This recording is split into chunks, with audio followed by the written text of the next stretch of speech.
హైడ్రా ప్రవేశపెట్టింది.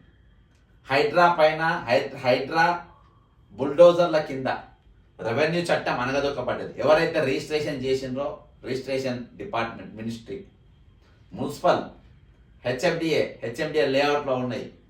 ఈ విధంగా చాలా రెవెన్యూ చట్టం, వాళ్ళు ఇరిగేషన్ చట్టం, అవన్నీ కూడా బుల్డోజర్ కింద పోయింది. దీంతో హైదరాబాద్కు ఉన్న ఇన్వెస్టర్స్, బిల్డర్స్ వీళ్ళందరూ ఆలోచనలో పడ్డారు. కూలిపోయిన వాళ్ళు, కూలిపోలోళ్ళు మేనేజ్ చేసుకొని మా కూలకుంట చేయండి అని చెప్పేసి పాను తాంబూలాలు ఏమేమి ఇవ్వాలి. ఫార్మా కంపెనీ మా జోలికి రావద్దని ముందే ఏ విధంగా కలిసిండ్రు, వాళ్ళు ఏ విధంగా శిస్తులు కట్టిండ్రు అనేది, అంటే దీని రూపకంగా ఏది వరద బాధితుల సహాయార్థం చెక్కులు ఇవ్వడం, అవన్నీ నేను గతంలో మీకు అన్ని చూపించిన.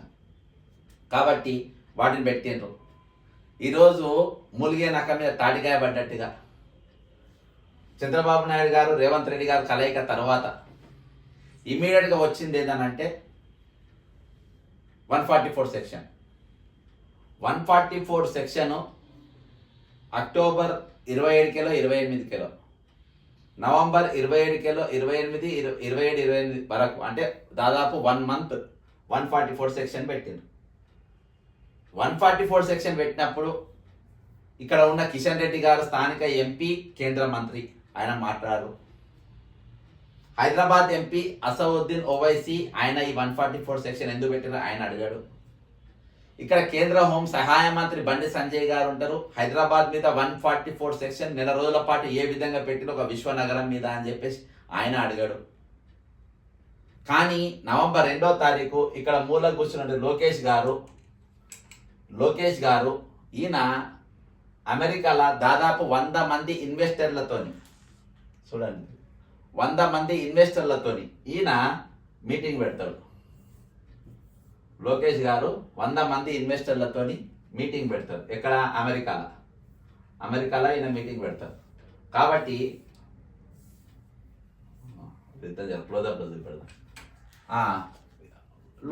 మీటింగ్ పెడతారు.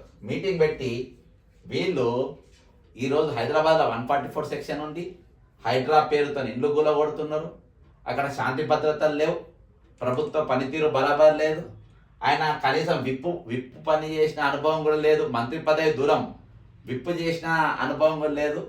అసొంటోనికి మున్సిపల్ శాఖ, అసొంటోనికి హోంశాఖ, అసొంటోనికి సోషల్ వెల్ఫేర్ శాఖ, అసొంటోనికి విద్యాశాఖ, ఈ విధంగా అనేకమైన మంత్రి పదవులు ఆయన దగ్గర ఉన్నాయి. ఇది ముందుకు పోదు. కాబట్టి మీరందరూ ఏపీకి వచ్చేయడానికి శ్రేయస్కరం అని చెప్పేసి